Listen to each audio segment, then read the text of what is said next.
got a coupon to your goddamn plastic Oh, yeah, surgery. shut up.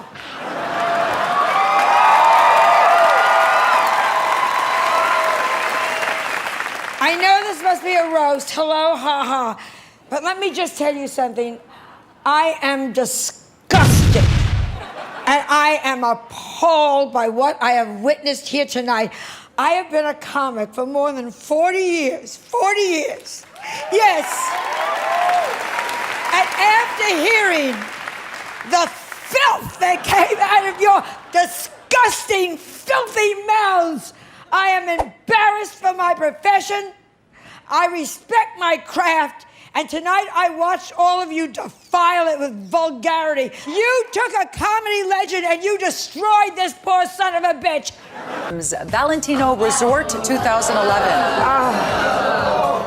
And I think she's so, I know.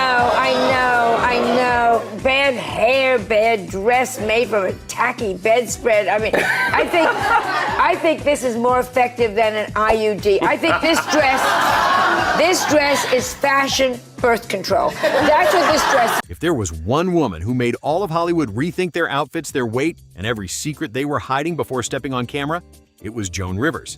I want to say thank you to Helena because on this show, I constantly learn things that I didn't know. For example, did you know you could make hair extensions out of pubic hair? I had no idea.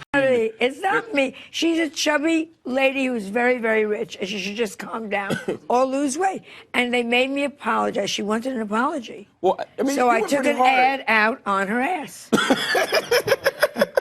I said, "You are not fat," and then I had room, for a lot of other ads. But Joan didn't just roast celebrities. She roasted herself, sparred with interviewers, and even challenged the most From horror. Yeah, and people love to laugh. I mean, clearly that's why people love you.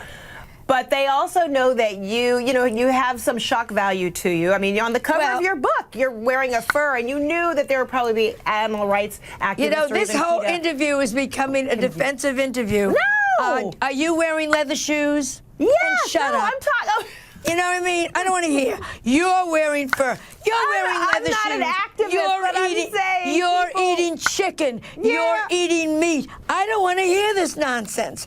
Come to me with a paper belt, and I'll talk to you. But you did hear it in some of those press conferences. There were people who were upset. And These are 13 minutes of Joan Rivers, saying everything Hollywood didn't want to hear, leaving the entire room unsure whether to laugh or stay silent. I was fired from Fox. My husband committed suicide. I was out of work. I was broke. I couldn't get myself arrested. I would see him in a restaurant. He still wouldn't talk to me. Mean, what do you want? I'm dead. Put a blanket over me. Bad man. Bad man. Sorry. Most brilliant straight man. Carson was the most brilliant straight man ever. Ever. Nobody touches him. The most brilliant in late night ever. And they're wonderful people in there late night now. I mean, I think they're just amazing. Mean son of a bitch. One, Joan Rivers, was brutally honest about people's looks. Hollywood might forgive a box office flop, but an ugly dress, a few extra pounds, or the first signs of aging, Joan Rivers would never let those slide. Great, I was there, and she was with the boyfriend. There's a huge gap between them. It's called her vagina. And it's just... I mean, this is I think she looks great. You do? I like the look. You don't like the look? It's just so ridiculous. And it's weird because she was looking so great on the press tour for WE, and then all of a sudden the last two things she's worn have been horrible. Yeah, but wait a second. She's getting a little older, and her hot flashes are getting so bad, her gynecologist has to be treated for third-degree burns. And I think, knowing all this, she looks amazing. Amazing. She looks beautiful. Madonna looks beautiful, but that dress is ugly. I'm sorry. And the other was I met Adele.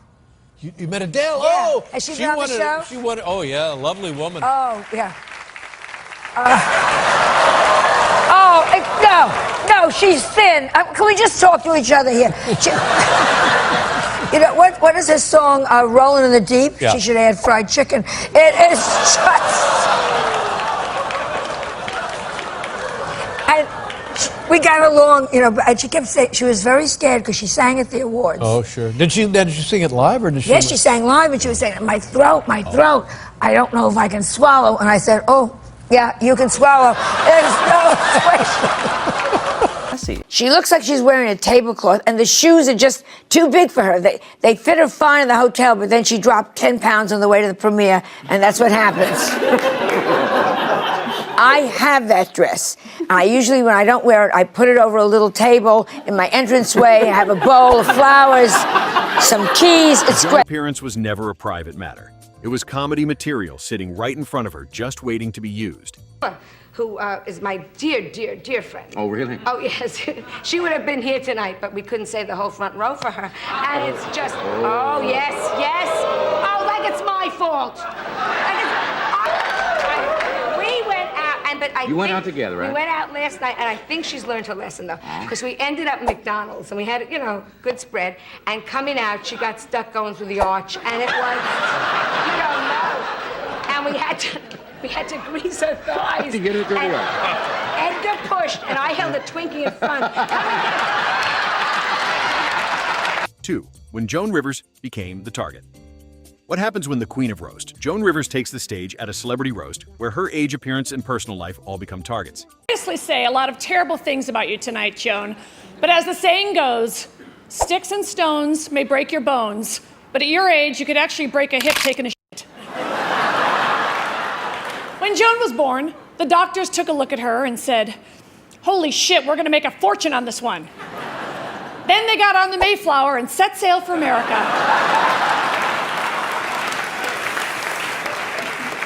Our Joan started out in Brooklyn as little Joan Malinsky. You know, my Joni, Jewish girls are supposed to grow up and marry doctors, not support them. Jonal is not an Orthodox Jew, but men still fuck her through a sheet so they don't have to look at that face. Been in show business for 50 years and still going strong. Joan has had her face on more red carpets than an Irish lesbian, ladies and gentlemen. Joan, and I know this is a fact, Joan has fucked more old Jews than Bernie Madoff. Most of you know that Joan, she sells beauty products on QVC. I don't have a joke for that. I just think that it's hilarious in a tragically ironic way. So much for truth in advertising. Joan's face has been lifted so many times that when she sneezes, she has to blow her clit.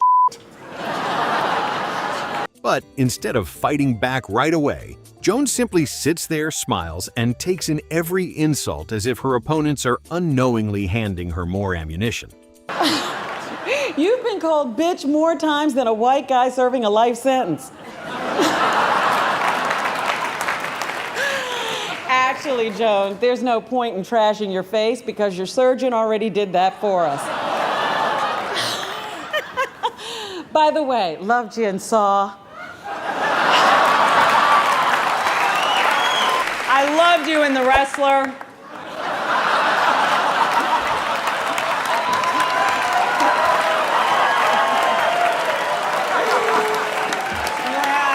Joan Rivers has done some TV. I actually recently saw her vagina on an episode of The Deadliest Catch. I can't imagine what that vagina looks like. Joan's vagina is so old, it has a separate entrance for black cocks. And the moment she grabs the microphone, the entire game flips.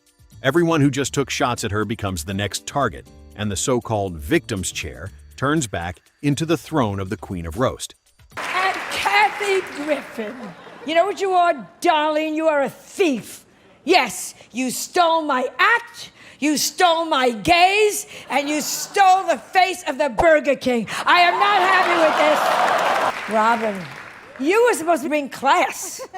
That's why we booked you. Oh, my God. What you said was so true, Gilbert, about the father. Oh, when you do the Howard Stern show, every time there's a break, she goes, oh, my father molested me. My father molested me. Take a good look at yourself, darling. Let me tell you something. You should be thrilled that that man paid any attention at all. I saw you naked backstage, bitch. You look like a f***ing mudslide. I don't even talk about you. I don't know why I'm here. Which brings me to Brad Garrett. Brad, you have the nerve to criticize me? The only thing lower than your show's rating is a Carl Reiner's ball. Show him, Carl. Wake him up. Oh. Who the f*** are you?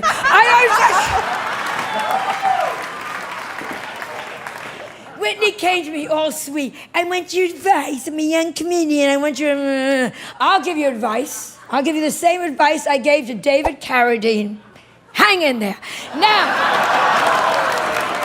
3. The interviewer thought they had Joan Rivers under control. Roasting Joan Rivers from a distance is one thing. Sitting across from her and asking her to explain her jokes is a completely different game. Okay, well, what about when it is about something, that really does seem off limits to a lot of people? I mean, even in your book, you kind of joke about the death of Casey Anthony's baby, Princess Diana surviving so many landmines and who she dated. I mean, do you feel like there are boundaries ever, even if it makes people uncomfortable or offend people, or what? Life is very tough, and if you can make a joke to make something easier and funny, do it. Done.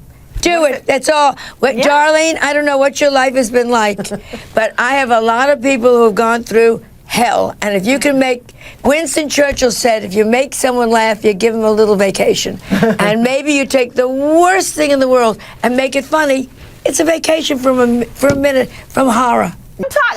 You know what I mean? I don't want to hear. You're wearing fur. You're wearing leather shoes. I'm not an activist, but I'm saying you're eating chicken. Yeah. You're eating meat. I don't want to hear this nonsense. Come to me with a paper belt, and I'll talk to you. But you did hear it in some of those press conferences. There were people who were upset, and you're just saying, no, I'm going. I really am going, because all you have done is negative. No. All you have done is negative. I haven't heard I make people laugh for 50 years. I am put on earth to make people laugh. My book is funny. I wear fur that was killed 15 years ago. I work for animal rights. Stop it with, and you do this, and you're mean, and you're that. You are not the one to interview a person who does humor. Sorry.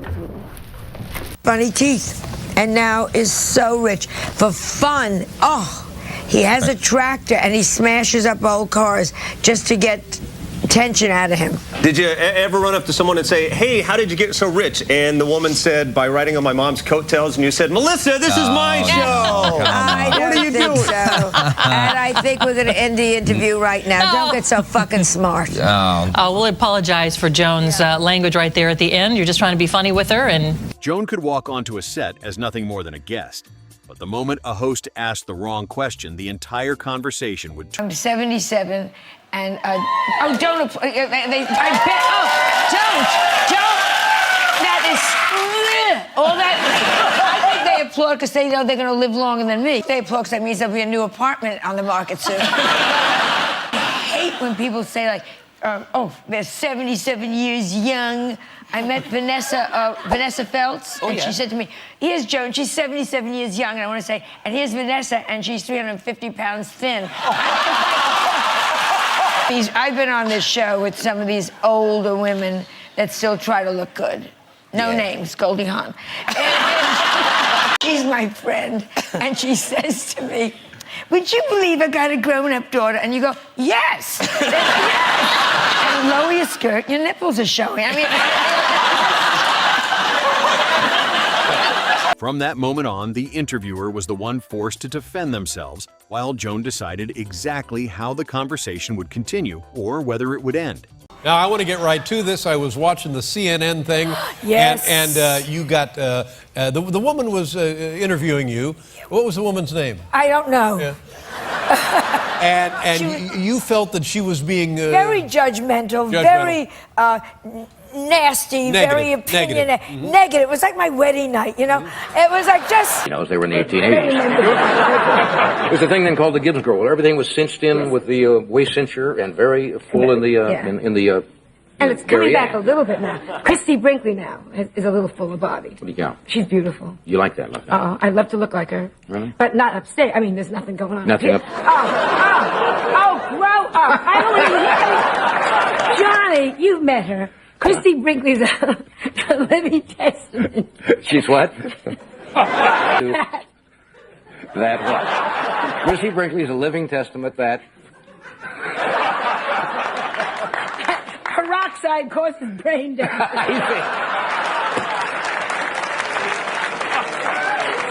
So true. She's not that bright. I spoke to her.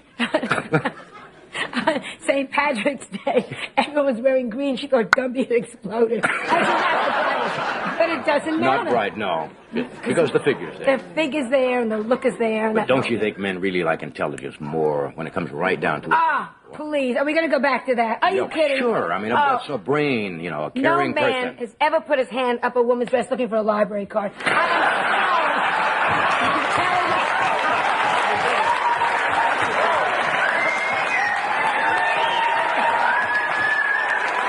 Four, when Joan Rivers took control of her own story. Joan could use her words like a scalpel cutting through Hollywood's glamorous facade. But the very first person she put on the operating table was always herself. I'm here with Joan. Me and Joan are on the show live right now. We're making phone calls. You're making phone calls? Why are you calling me? You want to borrow a dress? More clothes than I do, but you will like mine. Just wanted to say hello. Pee-wee and I are having fun because it's a free phone. Well, of course, a free phone? Oh, God, give me a free phone. How are you doing, Joan? Doing great. How are you doing? I'm all right. I'm just getting ready here to put on the makeup in a summer night and melt away like all middle-aged female impersonators. Well, we're glad to talk to you. Have you anything to say to him, Pee-wee? No, just I love that story. Thank you, and I love you guys. That decision came at a price. It gave Joan power, yet it also turned her into the direct rival of late-night television's king and pulled her into the biggest battle of her career. Carson's rival, which was stupid. I was going on Fox. Fox had 5 stations in those days. Carson absolutely tried to kill me. Really, not physically myself, but try. Is that what you want to talk about? Which part? Yeah. Mm-hmm. When I got my own show on Fox, and Fox, they didn't even have numbers then. You know what I mean? It was they had 5 affiliates when they started. Silly. But I suddenly became a threat to Carson. And he did everything he said. I never told him. First one I called was Carson. For that, because, you know, all these lies that have come out. She never called Carson. She didn't tell Johnny. Bullshit. I called him. He hung up on me. I called him again. And the second time when I called him, his wife said he's not here. I said, he was in that big house in Malibu. I said, it's one room. He had this huge, major glass. I said, he's there. It's one room. He's there. And he never spoke to me again. Ever. I would, now, dissolve. I was fired from Fox. My husband committed suicide. I was out of work. I was broke. I couldn't get myself arrested. I would see him in a restaurant. He still wouldn't talk to me. Mean, what do you want? I'm dead. Put a blanket over me. Bad man. Bad man. Joan Rivers didn't just make Hollywood laugh. She forced it to take a hard look at itself, from glamorous red carpet gowns and the obsession with aging to the power hidden behind the cameras. There were times when Joan's honesty cut through every layer of pretense like a knife. And there were also times when she pushed so far that the laughter in the room turned uncomfortable. Love her or hate her, no one could deny that Joan Rivers never entered a conversation to play it safe. She entered it determined to have the final word. What do you think about Joan Rivers? Was she a fearless comedy legend who said what Hollywood didn't want to hear, or did she sometimes cross the line? Share your thoughts in the comments below.